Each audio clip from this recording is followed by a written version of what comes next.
రేపు హైదరాబాద్కు వస్తున్న ప్రధాని మోదీని అడ్డుకుంటామని యూత్ కాంగ్రెస్ అధ్యక్షుడు శివసేన రెడ్డి అన్నారు. ఇక బండి సంజయ్ పేపర్ లీక్పై మోదీ మాట్లాడాల్సిందంటూ డిమాండ్ చేశారు. ఎన్ఎస్యుఐ యూత్ కాంగ్రెస్ రేపు ఎక్కడికక్కడ ఎమ్మెల్యేల ఇళ్లని ముట్టడిస్తామన్నారు.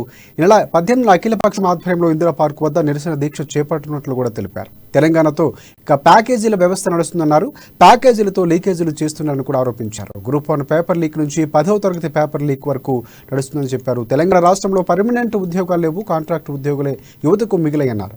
రాష్ట్రం వచ్చిన తర్వాత వేసిన గ్రూప్ 1 పేపర్ కూడా లీక్ అయిందన్నారు. టీఎస్పీఎస్సీ ద్వారా పెట్టిన ఎగ్జామ్స్ అన్ని రద్దు చేయాలని డిమాండ్ చేశారు. ఇక టీఎస్పీఎస్సీని వెంటనే రద్దు చేయాలని డిమాండ్ చేశారు. యువత భవిష్యత్తు కోసం మేము జైలుకు వెళ్లామన్నారు. కాంగ్రెస్ ప్రభుత్వం రావాలన్నారు. తెలంగాణలో రెగ్యులర్ ఉద్యోగాలు కనపడే పరిస్థితి లేదన్నారు. అంతా కాంట్రాక్ట్ వ్యవస్థ అని దుయ్యబట్టారు. ఈ పేపర్ విద్యార్థుల జీవితాలతో ఎందుకు ఆడుకున్నారో దాన్ని బహిరంగంగా మోడీ చెప్పాల్సిందే.